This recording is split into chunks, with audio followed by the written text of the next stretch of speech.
शुभ प्रभात। आज का दिन मंगलमय हो।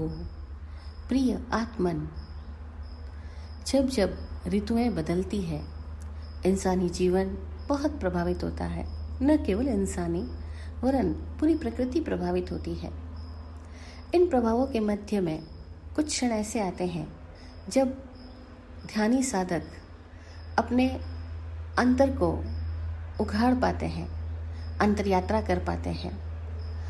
वे संधि के क्षण होते हैं, जैसे तीव्र गर्मी के बीच में अचानक बारिश का आना। जब गर्मी और वर्षा के बीच का समय होता है वह भी एक संध्या है।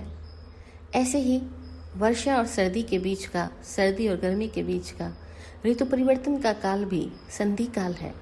और इस संधि के मध्य में व्यक्ति अपने शरीर को की प्रेक्षा करता हुआ, शरीर की विपश्यना करता हुआ, अपने इस काया की विपश्यना करता हुआ वह पहचान पाता है कि कैसे उसके शरीर ने गर्मी में क्या महसूस किया और वर्षा में क्या, वर्षा की फुहार लगते ही उसके भीतर क्या हुआ।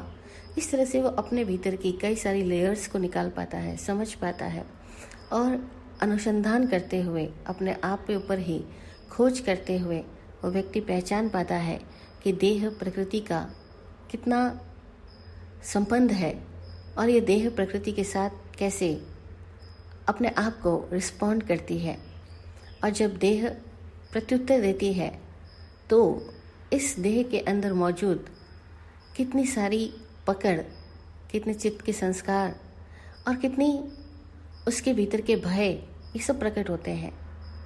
जब काली घनी रात में बिजली चौंकती है, बादल गरजते हैं, तब इस देह में कंपन किस तरह के आते हैं। जब ठंडी हवाएं चलती है तब देह में कंपन कैसे होते हैं। जब गर्म लूएं चलती है तब देह में कंपन कैसे होते हैं। ये देह पूरी प्रकृति को कैसे प्रत्युत्तर करती है, कैसे अपने साथ सारे मौसमों को झेलती है। इन सारे कंपनों का अनुभव करते हुए कितने ही लोग किसी किसी क्षण में इस देह से परे का अनुभव कर लेते हैं, देहातीत को अनुभव कर लेते हैं। और वही देहातीत अवस्था उन साधकों को एक परम चैतन्य में बना देती है। और अब उन्हें समझ आता है कि मौसम भी हमारा ही विस्तार है और ये पूरी प्रकृति और हम जुदा जुदा नहीं हैं। या तो उन्हें पूरी प्रकृति के साथ एकत्व अवस्था अनुभव होती है, अथवा कई एक साधकों को यह एकता का अनुभव न होकर के अन्यत्वपना अनुभव होता है। उन्हें समझ में आता है कि शरीर प्रकृति का हिस्सा है, शरीर के सुख दुख सब प्राकृतिक है। और तब वो शरीर के परे अपने आप को देखते हुए शरीर को अपने से अन्य देखते हैं और प्रकृति को भी अपने से अन्य देखते हैं। और इस तरह से सबको अपने से भिन्न देखते हुए शनै शनै वो उनसे मुक्त हो जाते हैं, निर्लिप्त हो जाते हैं। कुछ लोग एकत्व साधते हुए मोह मुक्त होते हैं तो कुछ लोग अन्यत्वपना साधते हुए मोह मुक्त होते हैं।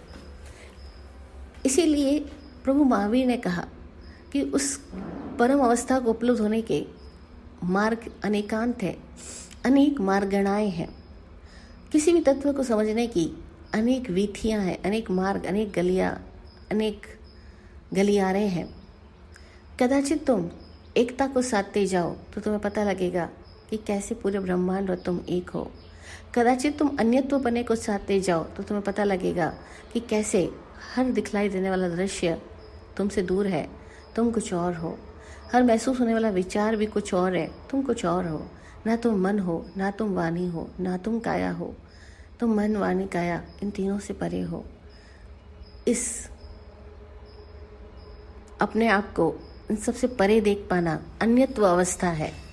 इस अन्यत्व भावना को भी भा करके कितने लोगों ने उस परम दशा को प्रकट किया और कितने ही नहीं एकत्व भावना को भाते हुए उस परम दशा को प्रकट किया।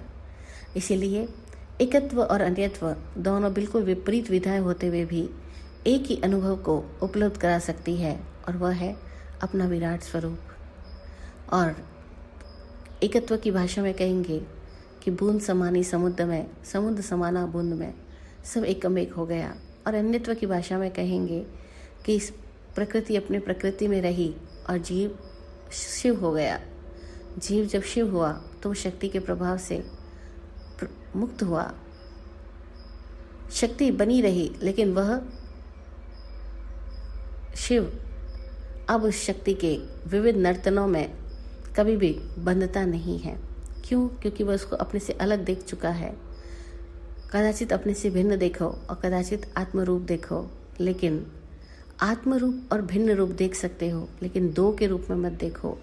2, 3, 4 के रूप में जब हम दुनिया को देखते हैं तो ये नंबर्स ही हमें भ्रमित करते हैं।